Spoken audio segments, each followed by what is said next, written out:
আসসালামু আলাইকুম viewers, লেনাস blog চ্যানেলে তোমাদের আরও একবার স্বাগত জানাই। আশা করছি যে যেখান থেকে আমার ভিডিওটি দেখছেন ভালো আছেন। আমরাও আলহামদুলিল্লাহ ভালো আছি। প্রতিদিনের মতো আজও একটা নতুন ভিডিও নিয়ে তোমাদের সামনে প্রেজেন্ট। আশা করছি তোমাদের ভালো লাগবে। তো ভিডিওটিতে একটা লাইক দিয়ে সম্পূর্ণ ভিডিও জুড়ে থাকার রিকোয়েস্ট থাকলো।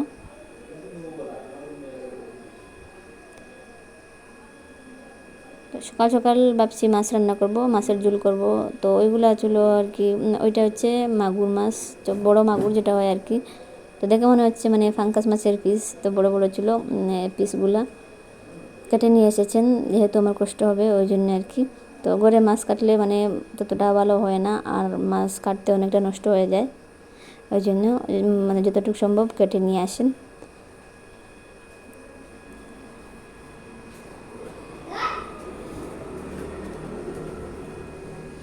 আজ হচ্ছে মাছগুলো আমি ভাজা করে রান্না করব। আর মানে ওই ভিডিওটা হচ্ছে সোমবারের, তো সোমবারের সকালের। আমি মানে যেহেতু সকালে বেশি রান্না বান্না করি না, রাত্রে তরকারিটা করে রাখি, তো আমার একটু সুবিধা হয় স্কুলের জন্য আর কি। তো ওই দিন মানে রাত্রে তরকারি রাত্রে খেয়েছি, তো সকালবেলা ভাবছি রান্না করে তারপর খেয়ে স্কুলে যাব। প্রতিদিন কিন্তু নামাজ পড়ে, ফজরের নামাজ পড়ে একটু রেস্ট করলেও আজকে আর মানে রেস্ট করতে যাইনি, মানে শুয়ে থাকিনি। কারণ কি, যদি শুয়ে থাকি তো আজকে আর রান্না হবে না, যেহেতু মানে সকালের তরকারি নেই, তরকারিটা আগে করতে হবে। ওই জন্য আজকে আর মানে নামাজ পড়ে শুয়ে থাকলাম না।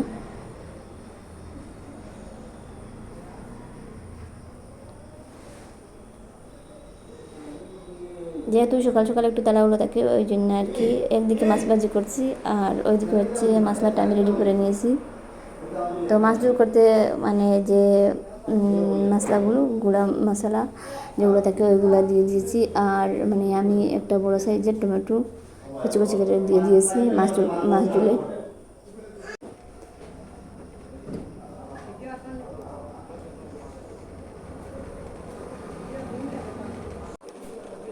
আর মাছ ঝোল করলে আমি মানে মাছগুলো একটু কম ভাজা ভাজা করি আর কি, কম ভাজা ভাজা করে রান্না করি।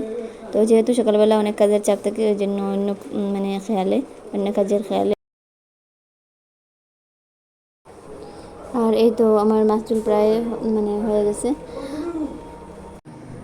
আর অনেক দিন থেকে মানে যেহেতু স্কুলটা মর্নিং হয়েছে, মর্নিং টাইম, তো যদিও গরমের জন্য একটু সুবিধা তো আমার জন্য সুবিধা নয় আর কি।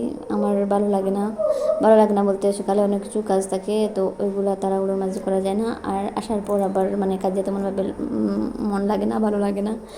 স্নান টান করে স্কুলে গেলাম, তো এসে আর মানে সবগুলা কাজ মানে ধরতে ভালো লাগে না। ওই জন্য আর কি আমার জন্য সুবিধা মনে হচ্ছে না। তো আমি ভাবছি মানে আমার মনে হয় যে আগে যেভাবে যে টাইমটা ছিল মর্নিং না হয়ে আর কি, ওই টাইমটাই আমার জন্য মানে সুবিধা। আর ওইটা হচ্ছে স্কুল থেকে মানে বাড়ি ফেরার পথে, তো আমার মেয়েকে একটু ভিডিওতে আনলাম। আর একজন ম্যাডাম হচ্ছেন, ওনার মেয়েকে নিয়ে যাচ্ছেন আর কি। তো স্কুল শেষ হয়ে গেছে, বাড়ি ফিরছি আর কি। ওই সময়টা একটু মানে ভিডিও নিলাম। আর তারপর ভাববেন যে আবারও রান্নাবান্না, তো আবারও রান্নাবান্না মানে এক দিয়ে আমি একটা মানে ভাজি করছি, এক দিয়ে আর দুটো টমেটো দিয়ে। তো ওইটা করার মানে হচ্ছে সকালবেলা মাছ ঝোল করেছিলাম, তো যেহেতু সকালবেলা মাছ ঝোল করেছিলাম আর মানে খুব বেশি জাল হয়ে গিয়েছিলো মানে মাছ ঝোলটা, তো আমার মেয়ের মানে খাওয়ার সময় অনেক অসুবিধা হয়েছে। আর একটা তরকারি করেছি সকালবেলা, আর ভাবছি যেহেতু মানে সকালে সেরেছি মানে 12টায় পরে এসেছি, তারপর মানে দুপুরে খাওয়া অনেক লেট আছে যেহেতু, তো অন্য কিছু একটু করা যাক, একটু ভাজি করলে আমার মেয়ের একটু সুবিধা হবে, আর আমাদের মানে দুটা তরকারি হবে আর কি। একটা ভাজি থাকলে বেশ ভালো হয়। আর মানে এগ দিয়ে ওইভাবে একটা রেসিপি করলে আর কি, একটা টমেটো দিয়ে আর ডিম দিয়ে ভাজি করলে মানে খুব বেশি স্বাদ হয়, আমার খুব ভালো লাগে। তো কোনো সময় বেশ তাড়াহুড়ো থাকলে বা মানে অন্য কিছু রেডি করতে সময় লাগবে, টাইম একটু শর্ট থাকলে আর কি, আমি কী করি শর্টকাটভাবে ওইভাবে মানে একটা ভাজি করে খেয়ে নেই। আমার মানে একটা ভাজিতেই আমার যথেষ্ট হয়ে যায়। তো আগে কী করেছি, আমি ডিমটা একটু ভাজা ভাজা করে একটা প্লেটে নামিয়ে রেখেছি, আর তারপর আবার একটু তেল দিয়ে আর টমেটোগুলো পেঁয়াজ দিয়ে আর টমেটো সিদ্ধ হওয়ার পর পাউডার মশলাগুলো একটু একটু দিয়েছি, আর একটু সিদ্ধ হওয়ার পর টমেটো তো আমি দিয়ে দিয়েছিলাম ভেজে রাখা ডিম দিয়ে দিয়েছিলাম। আর এই তো মানে হয়ে গেছে, খুব সুন্দর লাগছে দেখতে, ভাবে অনেক সুন্দর লাগছে, মানে খাওয়ার সময় অনেক টেস্টি আর কি, খুব ভালো লাগে আমার মানে এই ভাজিটা। তো আমার মেয়েকে শুধুমাত্র ওইটাই দিয়েই ভাত মাখা দিচ্ছি। আর ওই পর্যন্ত ছিল আজকের ভিডিওটি। তো এতক্ষণ আমার সাথে ধৈর্য নিয়ে থাকার জন্য তোমাদেরকে অসংখ্য ধন্যবাদ, আর আমাদের জন্য দোয়া করেন।